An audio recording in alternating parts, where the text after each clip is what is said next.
Good morning friends. I am advocate Amit Kumar Gupta. अपने income tax के cases की सीरीज में आज जो केस मैं आप लोगों के सामने डिस्कस करूंगा वो रिसेंटली सुप्रीम कोर्ट ने एक जजमेंट दिया।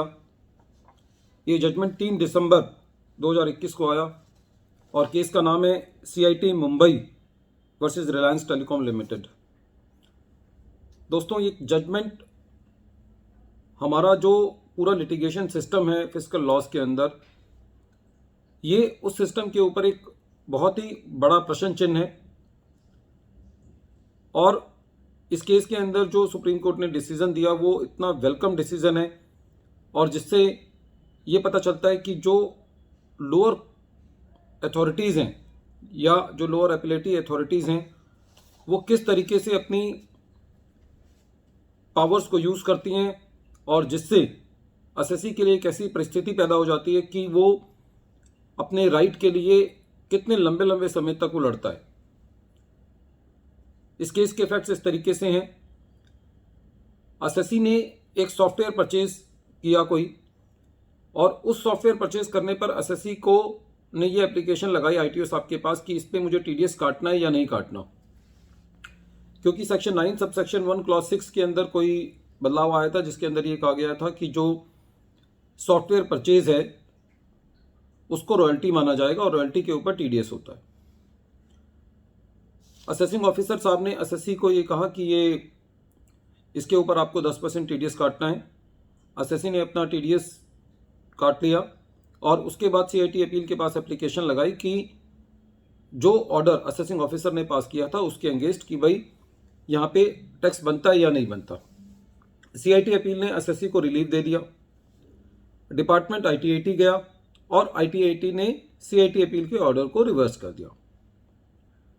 ITAT ने ये कहा, एक कर्नाटका हाई कोर्ट का डिसीजन है जिस डिसीजन में कर्नाटका हाई कोर्ट ने कहा है कि जो सॉफ्टवेयर परचेज है उसके ऊपर टीडीएस जो है वो एसएससी को काटना है। बहरहाल मुद्दा यहाँ पे बड़ा इंटरेस्टिंग ये है कि जब ITAT ने अपना डिसीजन दिया रेवेन्यू के फेवर में, तो एसएससी ने एक मिसलेनियस एप्लीकेशन मूव करी ITAT के डिसीजन के अगेंस्ट कि जो आपने ये डिसीजन दिया है इसको दोबारा कंसीडर किया जाए। और ITAT ने अपने ही फैसले को दोबारा जो है वो चेंज कर दिया, एसएससी के फेवर में डिसीजन दे दिया।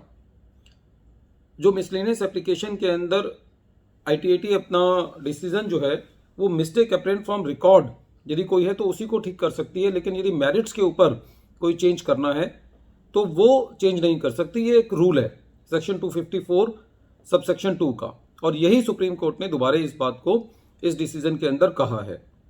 लेकिन इस केस में ITAT जो है वो अपनी लिमिट से उन्होंने क्रॉस किया और एसएससी की मिसलेनियस एप्लीकेशन पर डिसीजन को रीलुक किया और उसको अपने डिसीजन को दोबारा दे दिया। It was not mistake apparent from record but it was the decision on the merits which was done again by the ITAT। लेकिन डिपार्टमेंट ने जो ITAT ने अपना डिसीजन रिवर्स किया था उस डिसीजन के अगेंस्ट हाई कोर्ट के अंदर डिपार्टमेंट गया। इस केस में एक इंटरेस्टिंग बात यह भी थी कि जब एसएससी ने ITAT के डिसीजन के अगेंस्ट मिसलेनियस एप्लीकेशन लगाई थी तो डिपार्टमेंट ITAT के डिसीजन के अगेंस्ट हाई कोर्ट भी जा चुका था पहले। लेकिन जब एसएससी को ITAT के से रिलीफ मिल गया मिसलेनियस एप्लीकेशन के द्वारा, तो एसएससी ने हाई कोर्ट में अपनी अपील को विड्रॉ कर लिया था। जब डिपार्टमेंट ने मिसलेनियस एप्लीकेशन का जो ऑर्डर आया था ITAT का उसके अगेंस्ट हाई कोर्ट गया तो हाई कोर्ट ने भी डिपार्टमेंट की बात नहीं सुनी और उन्होंने कहा कि जो ITAT ने किया है वो ठीक किया है। डिपार्टमेंट ने भी हार नहीं मानी और डिपार्टमेंट जो है वो सुप्रीम कोर्ट गया इस बात पे कि ITAT अपने ऑर्डर को दोबारा जो है वो नहीं लिख सकते, वो खाली अपनी मिस्टेक अपरेंट फ्रॉम रिकॉर्ड जो है वो कर सकते हैं। लेकिन इस केस में ITAT ने अपनी पावर्स को एक्सीड किया है। सुप्रीम कोर्ट ने सारे फैक्ट्स को देखते हुए ये कहा कि प्रेजेंट केस में ITAT के पास ये पावर नहीं थी कि वो इस अपने डिसीजन को दोबारा रिकंसीडर करे यदि वो डिसीजन के अंदर कोई खामियां भी हैं तो जो सही तरीका वो ये है कि वो असेसी जो है वो उस डिसीजन के अगेंस्ट अगली एपिलेटिव अथॉरिटी में जाए, हाई कोर्ट जाए। लेकिन असेसी ने मिसलेनियस एप्लीकेशन की जो लगाई थी उसको जो ITAT ने कंसीडर किया वो गलत है। वो एक तरीके से अपने ही डिसीजन को दोबारे देने वाली बात है, जो कि कानून के अंदर अलाउ नहीं है। और इस तरीके से सुप्रीम कोर्ट ने जो ITAT ने अब मिसलेनियस एप्लीकेशन के अगेंस्ट डिसीजन दिया था उसको क्वेश कर दिया, और जो हाई कोर्ट ने डिसीजन दिया था डिपार्टमेंट के अगेंस्ट उसको भी क्वेश कर दिया।